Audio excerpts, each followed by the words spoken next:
نہ قیامت تک دوبارہ بن سکتا ہے۔ اس کو خطبہ حجۃ الوداع کیوں کہتے ہیں؟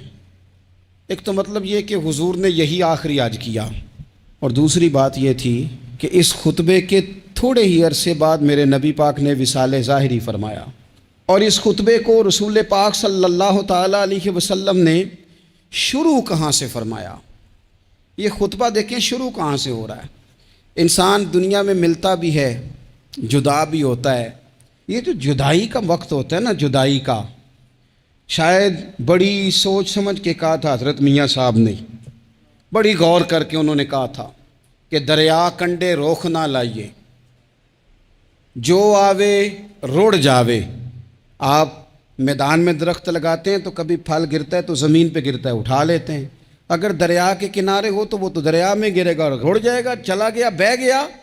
فرمانے لگے دریا کنڈے روخ نہ لائیے، جو آوے روڑ جاوے، تے پردیسی نال نہ یاری لائیے، او دا جدوں دل کرے ٹر جاوے، وہ تو چلا جاتا ہے۔ یہ خطبہ شروع کہاں سے ہو رہا ہے؟ یعنی ابھی آغاز کلام ہے، بات آگے آئے گی، آغاز کلام ہے۔ میں کہہ چکا ہوں ولی شاید عبادت کر کے بنے، تقوی اختیار کر کے بنے، ولی اللہ کی حرام کردہ ہر شے سے اجتناب کر کے بنے، وہ جس میں شبہ ہے اس سے بھی بچے تو پھر ولی بنے۔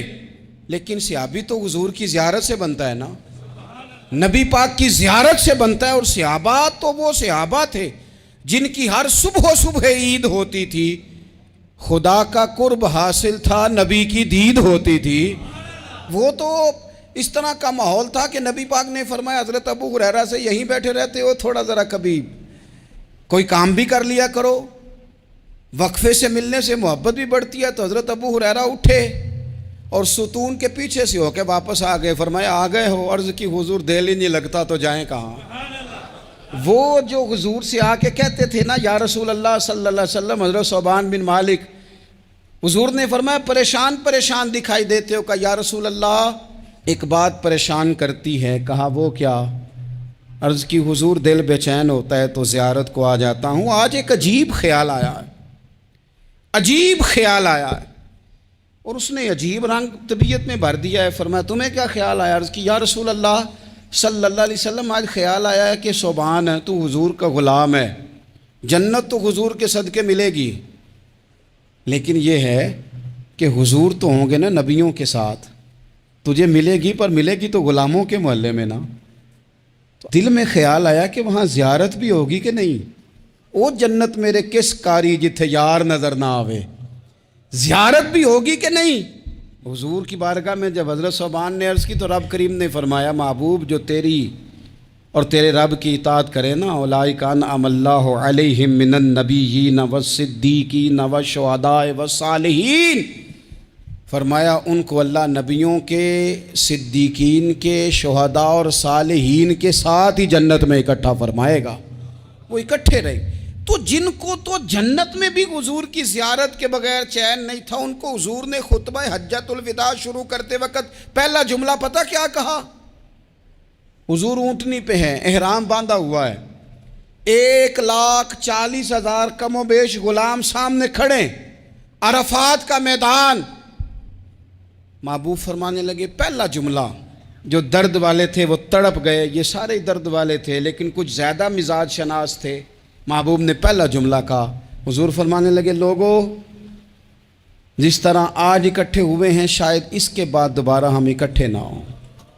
پہلا اعلان ہی کر دیا کہ یہ تمہارے ساتھ جو آج خطبہ ہے نا، اس میں اشارہ دے دیا کہ دوبارہ نہیں جمع ہوگے، اگلا حج نہیں کرنا، بس ختم ہوئی بات۔ یہ آخری پہلی بات ہی حضور نے یہ بیان کی۔ اب وہ اتنے دل نرم ہو گئے حضور کی بات سن کے، آنکھوں میں آنسو اس طرح آ گئے، طبیعت کا میلان اتنا بڑھ گیا کہ ہر ایک کا دل کشکول بن گیا، ہر طرف سے آہیں اور سسکیاں ہیں کہ حضور کے وہ جملے یوں صحابہ لے رہے تھے جب آپ سے کوئی کہہ دے کہ بھائی یہ وقت بس آخری ملاقات کا ہے، تو پھر انہوں نے وہ تو حضور کی ہر بات ہی توجہ سے سنتے تھے، پر یہاں جو انداز بن گیا وہ انوکھا بن گیا۔ فرمایا شاید دوبارہ ملاقات نہ ہو۔ پھر میرے کریم محبوب صلی اللہ تعالیٰ علیہ وسلم نے فرمایا جس طرح تمہارے لیے یہ شہر حرمت والا ہے، مکہ حرمت والا ہے نا، ایک نیکی کرو تو مکے میں 1,00,000 کا ثواب حرم مکہ میں، ایک گناہ کرو تو وہ بھی 1,00,000 لکھا جاتا ہے، حرمت والا ہے، بڑی عزت والا ہے۔ فرمایا جس طرح یہ گھر عزت والا ہے کعبہ، جس طرح یہ شہر عزت والا ہے، فرمایا جس طرح آج کا دن حرمت والا ہے، مسلمانوں میں تمہیں بتا کے جا رہا ہوں، تمہیں سمجھا رہا ہوں، اسی طرح میں نے تم سب پر ایک دوسرے کے مال اور عزت کو حرمت والا کر دیا ہے۔ اور صحابہ کو نا حضور نے پہلے یہ سبق پورا حضور نے پوچھا، یہ بھی ذرا کمال ہے، یہ بخاری مسلم کی حدیث ہے۔ حضور نے صحابہ سے پوچھا 9 ذی الحجہ ہے، جمعے کا دن ہے، ذی الحج کا مہینہ ہے، سب کو پتہ ہے، لیکن نا آپ جمعہ پڑھنے ہیں تو میں آپ سے کہوں کہ آج کون سا دن ہے تو آپ کہیں کہ جناب جمعہ ہے، عجیب آدمی ہے، جمعہ پڑھا رہے ہو۔ لیکن جو صحابہ کا انداز ہے وہ اور ہے۔ حضور نے پوچھا آج یہ کون سا مہینہ ہے؟ یہ ادب ہے، یہ مقام ہے، یہ وہ مقام ہے جہاں بہت سارے صرف عقل والے بندے جو ہوتے ہیں نا وہ بیچارے گرتے پڑتے ہیں اور کہتے ہیں جی بات آتی ہو تو بتانی چاہیے، یہ کیا بات ہوئی جی، بندہ بولے ہی نا، یہ کیا لیکن کچھ لوگ ایسے ہیں جن کا دھارہ ادب کچھ اور ہوتا ہے، انہیں ڈھیروں باتیں بھی آتی ہوں تو ہر جگہ بات کرنے کی نہیں ہوتی، سب جگہ کہانیاں سنانے کی نہیں ہوتی۔ حضور نے فرمایا کون سا مہینہ ہے؟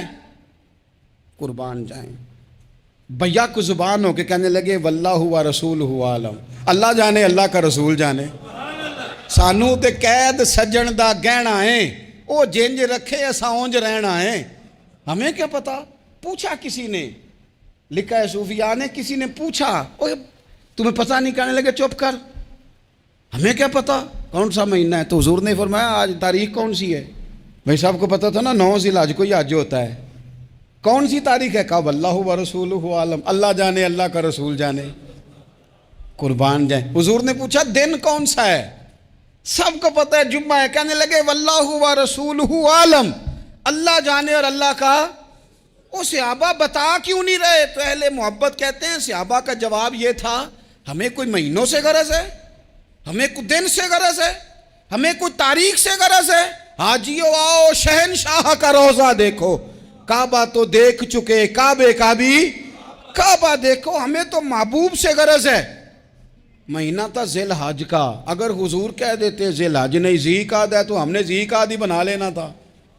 تاریخ تھی 9، اگر حضور فرما دیتے 11 ہے تو ہم نے 11 ہی بنا لینی تھی۔ دن تھا جمعے کا، اگر حضور کہتے پیر ہے تو ہمیں کیا لگے؟ ہمیں تو محبوب کی رضا چاہیے۔ آپ دیکھیں نا ایک صحابی کے ہاتھ ذرا لمبے تھے تو حضور نے فرمایا یا ذوالیدین، او لمبے ہاتھوں والے۔ ان سے کوئی پوچھتا نام کیا ہے تو کہتے میرا نام ہے 2 ہاتھوں والا۔ او بھائی میرے بھی 2 ہیں، تم کیوں 2 ہاتھوں والا؟ کہنے لگے یہ نہیں مجھے پتا، مجھے نبی پاک نے کہا 2 ہاتھوں والا۔ تو ٹھیک ہو گئی جو حضور نے نام رکھ دیا۔ تو حضور سید عالم نے پوچھا، پھر حضور نے حرمت یاد کرائی، فرمایا یاد رکھو یہ دن بھی بڑی عزت والا ہے، جمعے کا ہے، یہ مہینہ بھی بڑی حرمت والا ہے، ذی الحج کا ہے، یہ تاریخ بھی بڑی حرمت والی ہے، لیکن فرمایا جس طرح اس دن کی، اس شہر کی، اس مہینے کی تم نے عزت کرنی ہے، اسی طرح ایک دوسرے کے مال کا، ایک دوسرے کی عزت کا تم نے پاس کرنا۔ مسلمان بھائیوں خدا را یہ حضور کہہ رہے ہیں یار، نبی پاک نے کعبہ کے سامنے کھڑے ہو کے فرمایا بیت اللہ تیری بڑی شان ہے، تیرا بڑا مرتبہ ہے، لیکن فرمایا میرے مومن کی عزت رب کی نظر میں کعبے سے بھی زیادہ ہے۔ ہم کیسے بیٹھ کے یار، ہم کیسے جرأت کرتے ہیں کسی کی پگڑی کھولنے کی کونے میں بیٹھ کے؟ ہم اپنے گھر بیٹھ کے کسی پر تبصرہ کر گئے، کسی بندہ مومن کی عزت اچھال گئے، بالکل پتہ نہیں تھا بات کا اور ہم نے کہانی بنا دی پوری کی پوری، داستان سرائی کر گئے۔ صبح سے شام تک ہماری گپ شپ کا عنوان کیا ہے؟ کسی نہ کسی کا شکوہ، کسی نہ کسی کی شکایت، یہ ہماری گپ شپ ہے۔ خدا را حضور نے تو خطبہ حجۃ الوداع میں پہلا سبق یہ دیا تھا کہ میرے جانے کے بعد ایک دوسرے کی عزت کرنا، اور اسی خطبے میں ایک جگہ پہ فرمایا یہ نہ ہو کہ میرے جانے کے بعد تم ایک دوسرے کی گردنیں مارنے لگ جاؤ، ایک دوسرے کی عزتوں کا خیال کرنا، پاس کرنا۔ مسلمانوں میرے عزیز بھائیوں بزرگوں، عزتوں کا دفاع شروع کریں، تھوڑی دیر کے لیے اپنی زبان لوگوں کے اوپر تبصرہ کرنے سے کنٹرول میں لائیں. کچھ چیزیں ایسی میں مختلف شہر